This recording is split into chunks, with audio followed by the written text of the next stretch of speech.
सदर ट्रंप ने गजा अमन मुआहदे को मशरिक़ी वस्ता के लिए बेहतरीन करार दे दिया। कहते हैं गजा अमन मुआहदा अरबों और इसराइल के लिए शानदार है। इसराइल और अरब ममालिक में जंग बंदी की खुशी में रक्स हो रहा है। यरगमाली पीर को वापस आ रहे हैं। मुझे इसराइली पार्लियामेंट से खिताब की दावत है। मिस्र भी जाऊँगा। ट्रंप की चीन पर इजाफी 100% दरामदी टैक्स लगाने की धमकी। कहा चीन दुनिया को मुआशी तौर पर यरगमाल बनाना चाहता है। सर ट्रंप का नोबेल इनाम ना मिलने पर इज़हार अफसोस। कहा मैंने पाकिस्तान और भारत समेत 8 जंगें रुकवाईं। पाक भारत जंग में 7 तैयारे गिराए गए।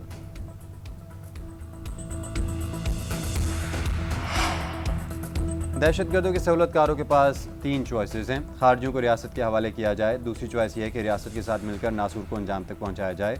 अगर ये दोनों काम नहीं करने तो रियासत की तरफ से एक्शन के लिए तैयार रहें। तर्जमान पाक फौज लेफ्टिनेंट जनरल अहमद शरीफ चौधरी का कहना है दहशतगर्द अफगानिस्तान से आकर यहाँ पनाह लेते हैं। दहशतगर्द कबाइलों के बच्चों ख़वातीन को ढाल बना रहे हैं। कोई कोलेट्रल डैमेज नहीं। दहशतगर्द होते हैं या उनके सहूलतकार।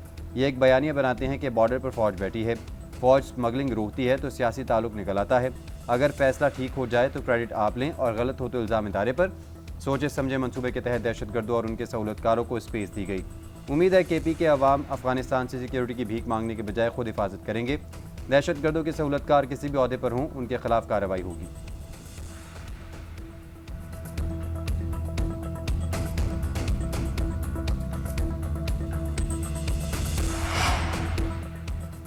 क्या आप कह रहे हैं सूबे में ऐसी क़यादत लाई जा रही है जो रियासत के खिलाफ है? तो ऐसा नहीं हो सकता। ऑपरेशन ना करें, बातचीत करें। ये कौन कह रहा है? वो शख्स जो कह रहा है कि ऐसी सूबाई हुकूमत बर्दाश्त नहीं जो ऑपरेशन के खिलाफ खड़ी ना हो। इस वक्त वो रियासत के ज़िम्मेदार थे, आज वो रियासत का हिस्सा नहीं, फिर भी ये कह रहे हैं। DGI SPR lieutenant general Ahmed Sharif के KP के नामजद वज़ीर आला सुहेल आफरीदी के हवाले से सवाल पर जवाब। कहा 9 मई पर मौके वाज़ेह है कि ये फ़ौज का नहीं आवाम का मुकदमा है। कोई मुल्क इस वक्त तक आगे नहीं बढ़ सकता जब तक ऐसे किरदारों को कैफिर किरदार तक ना पहुँचाया जाए। आहिस्ता आहिस्ता 9 मई के लोग कैफिर किरदार तक पहुँच रहे हैं। ऐसा करने में ही पाकिस्तान की बका है। दहशतगर्दी के खिलाफ बाकी सूबे NFC का 1% अपना हिस्सा काट कर देते हैं। वो कहाँ लग रहा है? KP में हर साल कुदरती आफत आती है, पैसा वहाँ क्यों नहीं लगता? हुकूमतों को चाहिए अपना काम खुद करें, अपना वजन खुद उठाएं। हमेशा कहा है हमें सियासत में ना लाएं। आपकी सियासत आपको प्यारी है। हमारे लिए तमाम सियासी जमातें और सियासतदान काबिल एहतराम हैं।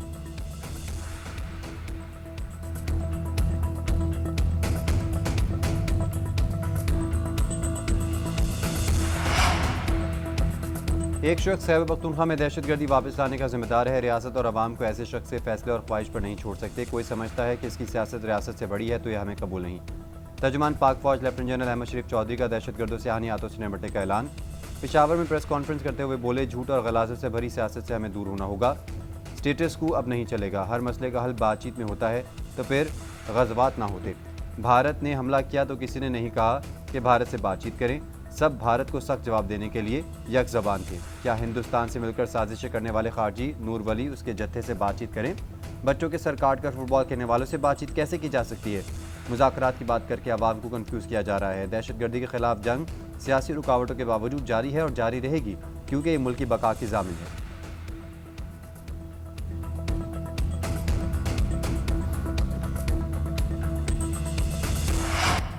इस्लामाबाद में मुमकिन एहतजाज के पेश नज़र सिक्योरिटी के सख्त इक़दाम। रेड जोन जाने वाले एक्सप्रेस चौक, नादरा चौक, सेरीना चौक को बंद कर दिया गया।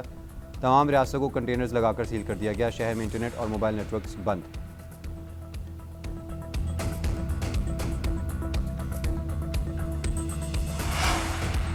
किसी जत्थे को इस्लामाबाद या किसी और शहर पर चढ़ाई की किसी सूरत इजाज़त नहीं देंगे। किसी को भी कानून हाथ में लेने की इजाज़त नहीं दी जा सकती। वज़ीर दाखिला मोहसिन नकवी का 2 टूक ऐलान। वफाकी वज़ीर दाखिला मोहसिन नकवी और वज़ीर मुमलिकत तलाल चौधरी का फैज़ाबाद का दौरा। सिक्योरिटी इंतजामात का जायज़ा लिया। मोहसिन नकवी की सिक्योरिटी ड्यूटी पर मौजूद जवानों से मुलाकात। हौसला बढ़ाया। IG इस्लामाबाद पुलिस को हिदायत की कि ड्यूटी पर मौजूद जवानों का हर तरह ख्याल रखा जाए।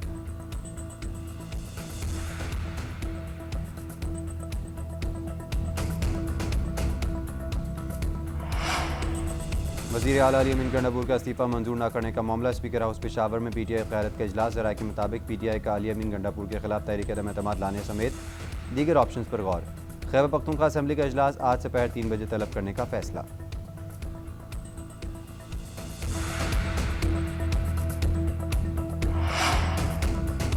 और गवर्नर खैबर पख्तूनख्वा फैसल करीम कुंडी की मौलाना फजल रहमान से मुलाकात। खैबर पख्तूनख्वा की सियासी सूरत हाल पर तफसीली मुशावरत।